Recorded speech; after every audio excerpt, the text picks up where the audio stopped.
Nellore central జైల్లో remand అనుభవిస్తున్న మాజీ మంత్రి కాకాని గోవర్ధన్ రెడ్డిని మాజీ మంత్రి అనిల్ కుమార్ యాదవ్, మాజీ ఎమ్మెల్యే రామరెడ్డి ప్రతాప్ రెడ్డి కలిశారు.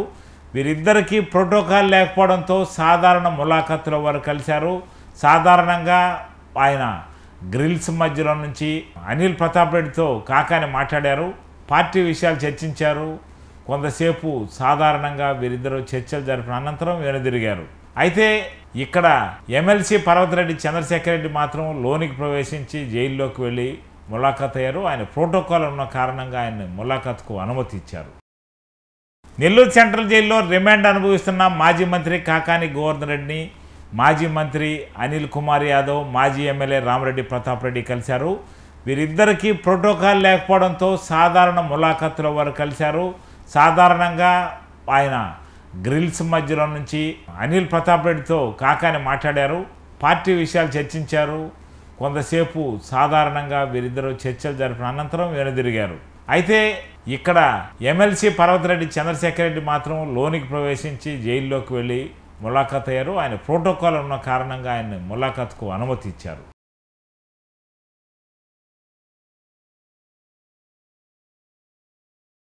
గోవర్ధన్ అన్నని మేమంతా కూడా నెల్లూరు సభ్యులుగా కావడం జరిగింది.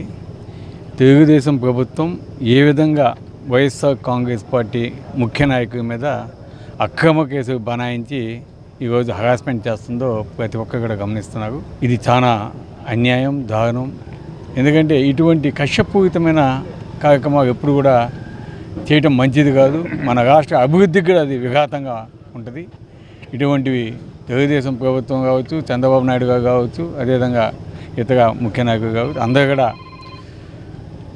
అర్థం చేసుకోవాలి. ఇటువంటి పెట్టినందువల్ల ముందు కార్యకర్తగా కూడా మా కార్యకర్తగా కూడా ఆవేశము అనుకోని కార్యక్రమాలు కూడా చేసే అవకాశం ఉంటుంది. అటువంటివి రాకుండా చూసుకునే దానికి ఇప్పటికన్నా తెలుసుకొని రాష్ట్ర అభివృద్ధి మీద వాళ్ళు దృష్టి పెడితే బాగుంటుంది అని మేమంతా కూడా కోరుతున్నాం. గోవర్ధన్ అన్నకు కూడా మేము ధైర్యం చెప్పాము.